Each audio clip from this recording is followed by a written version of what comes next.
વિદ્યાર્થી મિત્રો, અમારી યુટ્યુબ ચેનલ ટીચિંગ મેં સેલ્જીમાં આપનું હાર્દિક સ્વાગત છે।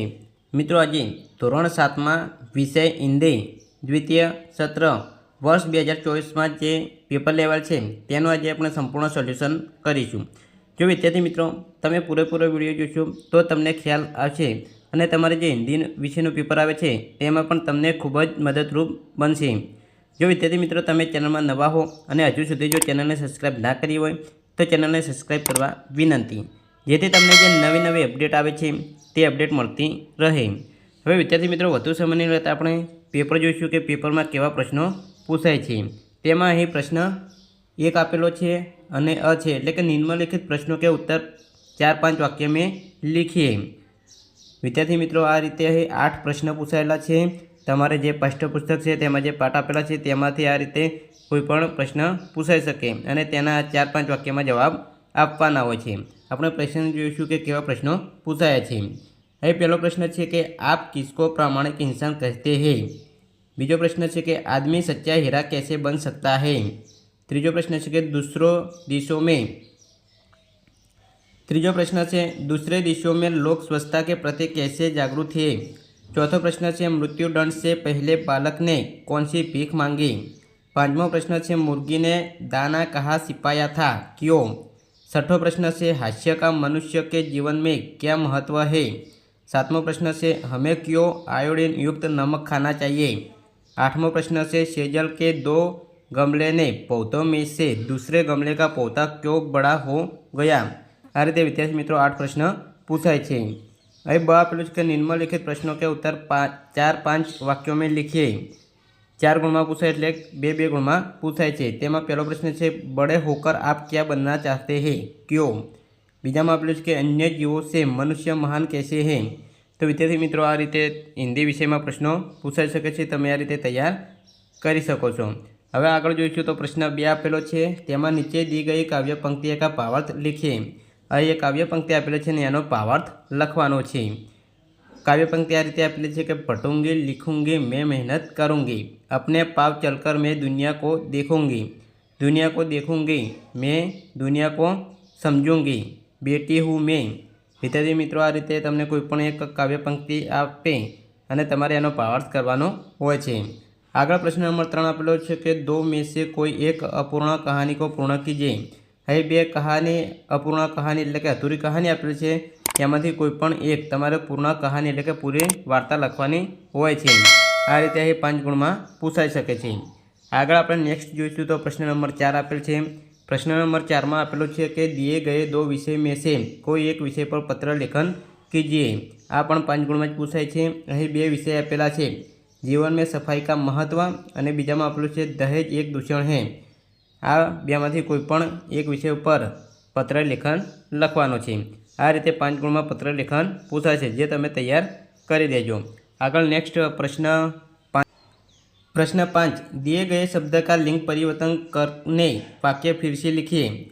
तो जे वाक्य 6 आपेला छे अने एमां जे લીટી દોરેલી છે તેનું लिंग परिवर्तन करी अने वाक्य फरीथी लखवानुं छे, जे दरेक एक गुण में पूछाय छे। एटले के 6 वाक्यो छे अने 6 प्रश्न 6 वाक्य छे अने 6 गुण में पूछायेल छे। पहला में आपेलो छे कि लड़के ने अपने बचपन की घटना सुनाई। ए लड़के एनी नीचे ए લીટી દોરેલી छे तो एनु लिंग परिवर्तन करीने वाक्य फरीथी लखीशुं। तो आ रीते जवाब आपशे लड़के ने अपने बचपन की घटना सुनाई। बीजा नंबर में आपेलुं छे कि मैंने एक हिरण को देखा। ए हिरणनुं जे लिंग परिवर्तन करीशुं तो जवाब आ रीते बनशे मैंने एक हिरनी को देखा। त्रीजा में आपेलुं छे कि घोड़े की पूंछ इतनी जोर से खींची कि उखड़ गई। અહીં ઘોડે ઉપર લીટી દોરેલી છે તો તેનું લિંગ પરિવર્તન કરીશું તો જવાબ આવશે ઘોड़े की पूंछ इतनी जोर से खींची कि उखड़ गई। ચોથામાં આપેલું છે मैंने मोर देखा, तो मोरનું લિંગ પરિવર્તન કરીશું તો મોરની થશે। જવાબ આ રીતે બનશે मैंने मोरनी देखी। પાંચમા આપેલું છે शेर का मुंह खोलकर उसके दांत गिने, तो ये शेरनी जग्या આવશે शेरनी। शेरनी का मुंह खोलकर उसने दांत गिने।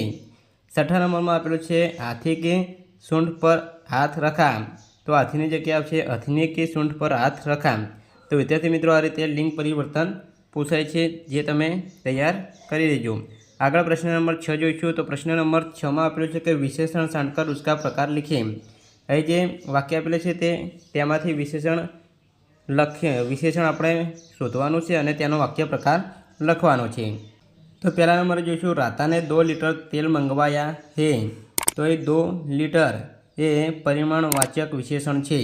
बीजा नंबर में आपेलुं छे कि किशन ने 50 ग्राम इलायची खरीदी। तो 50 ग्राम ये पण परिमाणवाचक विशेषण है। तीजा नंबर में आपेलुं छे राहुल थोड़ी चीनी लेकर आया। थोड़ी ये पण परिमाणवाचक विशेषण है। चौथा नंबर में आपेलुं छे मेरा काम पूरा हो गया। तो ये मेरा ये सर्वनामवाचक विशेषण है और पूरा ये गुणवाचक विशेषण है। पांचमा नंबर में आपेलुं छे कि वह आदमी जा रहा है। तो वह ये सर्वनामवाचक विशेषण है। विद्यार्थी मित्रों आ रीते विशेषणना प्रकार लखवाना है। प्रश्न नंबर 7 आपेलो है। तो प्रश्न नंबर 7 में आपणे जोईशुं आ पहला जो विद्यार्थी मित्रों तमे चेनल में नवा हो और हजू सुधी चेनल ने सब्सक्राइब ना करी होय तो चेनल ने सब्सक्राइब करवा विनंती। प्रश्न नंबर 7 में आपेलुं छे कि निम्नलिखित वाक्यों में से जिस शब्द से क्रिया के काल का पता चलता है उस शब्द को रेखांकित करके उसका काल बताए। तो विद्यार्थी मित्रों एक वाक्य आपेलुं छे एना परथी कयो काल छे ते काल दर्शाववानो छे। तेमां पहेलो आपेलुं छे रोशनी ने कहानी सुनाई थी। અહીંથી ઉપરથી આપણને ખબર પડે કે આ ભૂતકાળ વાક્ય છે, ભૂતકાળનું વાક્ય છે। બીજા નંબરમાં આપ્યું છે પિતાજી કે જૂતે ખો ગયે થે। અહીંથી ઉપરથી આપણને ખબર પડે કે આ વાક્ય ભૂતકાળ का है। ત્રીજા નંબરમાં આપ્યું છે અનિતા 7મી કક્ષા में पढ़ती है। है એટલે વર્તમાન કાળનું વાક્ય છે। ચોથા નંબરમાં જોઈશું તો बेटी पढ़ लिखकर दुनिया घूमेंगी। અહીં घूमेंगी ये भविष्यकाल दर्शावे छे એટલે भविष्यकाल का वाक्य है। पांचमा आपेलू है मेरे पैरों में दर्द हो रहा था ए भूतकाळનું वाक्य है। तो विद्यार्थी मित्रों आ रीते काल लखवाना होय छे। प्रश्न नंबर 8 जोईशुं। तो प्रश्न नंबर 8 में ही सूचना आपेली है। तो सूचना जोईशुं। प्रश्न नंबर 8 दिए गए परिच्छेद का मातृभाषा में अनुवाद करके लिखिए। અહીં વિદ્યાર્થી મિત્રો કોઈ એક ફકરો આપેલો છે ને એનો માતૃભાષા એટલે કે ગુજરાતીમાં अनुवाद કરવાનો છે। આ રીતે તમને કોઈ પણ એક ફકરો આપી શકે તેનો તમારે ગુજરાતીમાં अनुवाद કરવાનો હોય છે જે 5 ગુણમાં પૂછાય છે। આગળ અહીં પ્રશ્ન નંબર 9 આપેલો છે। तो प्रश्न नंबर 9 જોઈશું। तो दिए गए काव्यों को पढ़कर उनके आधार पर दिए गए प्रश्नों के उत्तर लिखिए। विद्यार्थी मित्रों અહીં એક કાવ્ય આપેલું છે તેના આધારે તમારે અહીં જે પ્રશ્નો પૂછાયા છે તેના જવાબ આપવાના છે। तो पहला प्रश्न है कि मनुष्य चाहे तो क्या क्या कर सकता है। तो जवाब आवश्य मनुष्य चाहे तो पर्वत पहाड़ों को फोड़ सकता है, नदियों को मुख को मोड़ सकता है, माटी से अमृत निकाल सकता है और धरती को अंबर से जोड़ सकता है। आ रीते मनुष्य चाहे तो सब कुछ कर सकता है। बीजा नंबर में आपने कि मनुष्य को कौन सा वरदान मिला है। तो जवाब मनुष्य को अमर प्राण और ईश्वर का वरदान मिला है। 3 नदियों के मुख को भी मोड़ दे का अर्थ क्या है। जवाब मनुष्य अपनी शक्ति और प्रयासों से नदियों के प्रवाह को भी बदल सकता है। चौथा नंबर में प्रश्न पूछा है कि धरती का पर्यायवाची शब्द लिखिए। धरतीनो पर्यायवाची એટલે કે સમાનાર્થી શબ્દ લખવાનો છે। તો જવાબ આવશે પૃથ્વી, ભૂમિ। 5માં આપેલું છે કે વરદાન का विरुद्धार्थी शब्द लिखिए। वरदान तो एनो विरुद्धार्थी शब्द थशे साप। प्रश्न नंबर 10 नीचे दिए गए शब्दों के आधार पर कोई 2 चुटकुले का निर्माण कीजिए। विद्यार्थी मित्रों અહીં બેનું આપેલું છે ચાંટા અને માચિસ એના આધારે તમારે કોઈપણ 2 ચુટકલાનો બનાવવાના છે અને લખવાના છે। હવે પ્રશ્ન નંબર 10 11 જોઈશું વિદ્યાર્થી મિત્રો। હવે प्रश्न नंबर 11 में नीचे दिए गए भावपत्र को देखकर प्रश्नों का उत्तर दीजिए। હવે विद्यार्थी मित्रों एक मेनू आपेलू है होटल बच्चा पार्टी एनु मेनू आपेलू है, एक क्रम आपेलो है, वस्तु का नाम आपेला है और एनु मूल्य किंमत आपेली है। आना आधारे आपणे जे प्रश्नों पूछाया है ते प्रश्नों जवाब आपवाना है। प्रश्न नंबर 1 होटल में कितने प्रकार की थाली मिलती है, नाम लिखो। तो विद्यार्थी मित्रों ये अपने जो मेनू जोईशुं तो होटल में 3 प्रकार की थाली मिलती है, पंजाबी थाली, मद्रासी थाली और गुजराती थाली। बीजा नंबर में आपने कि 3 गुजराती थाली और 2 पंजाबी थाली का क्या मूल्य होगा। तो जवाब आपसे विद्यार्थी मित्रों है 220 रुपया। तीजा नंबर में आपने कि होटल में पापड़ मिलेंगे क्यों। तो जवाब आपसे ना, कारण के जे मेनू बतावेलू है तेमां पापड़ नहीं। चौथा में आपने कि सबसे ज़्यादा किस वस्तु का मूल्य है। जवाब है सबसे ज़्यादा पंजाबी थाली का मूल्य है। 5 सभी वस्तुओं का कितना मूल्य होगा? सभी वस्तुओं का 225 मूल्य होगा। 6 आपको कौन सी वस्तु ज़्यादा पसंद आई? जवाब आपसे मुझे पंजाबी थाली सबसे ज़्यादा पसंद आई। तो विद्यार्थी मित्रों, आ रीते तमने कोईपण एक मेनू अथवा कोईपण कार्ड पूछाई सके अने एना आधारे प्रश्नोना जवाब तमारे आपवाना होय छे। हवे प्रश्न नंबर 12 जोईशुं। तो प्रश्न नंबर 12 में विद्यार्थी मित्रों ए प्रमाणे ज आपेलुं छे कि नीचे दी गई समय सारणी को देखकर प्रश्नों का उत्तर दीजिए। અહીં समय सारणी आपेली छे राधनपुर बस डेपो पालनपुर विभाग, क्रम आपेलो छे, बस का नाम, प्लेटफॉर्म नंबर अने અહીં समय आपेलो छे कि केटला समय आवे छे। आना आधारे आपणे प्रश्नोना जवाब आपवाना छे। અહીં 6 प्रश्न पूछाया छे। तेमां અહીં पहलो ज प्रश्न पूछायो छे कि प्लेटफॉर्म नंबर 3 पर कितने बजे कौन कौन सी बस आएंगी। तो विद्यार्थी मित्रों, अपने समय सारणी में जोईशुं तो जवाब आपसे थराद वलसाड अने मांडवी अमदावाद वाले 2 बस आएंगी। बीजा नंबर में आपेलुं छे कि 12:30 बजे कोई बस जाने वाली है। तो जवाब आपसे ना।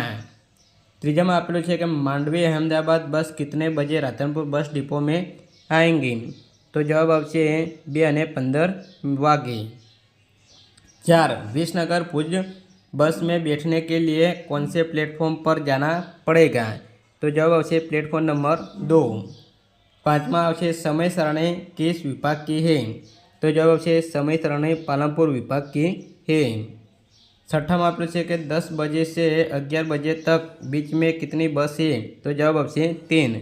तो विद्यार्थी मित्रों, आ जे प्रश्नोना जवाब आप्या छे ते અહીં જે આપેલું છે સમય સારણી એના આધારે પ્રશ્નના જવાબ આપેલા છે। આ રીતે તમને કોઈપણ પૂછાઈ શકે તેના આધારે તમારે પ્રશ્નના જવાબ આપવાના હોય છે।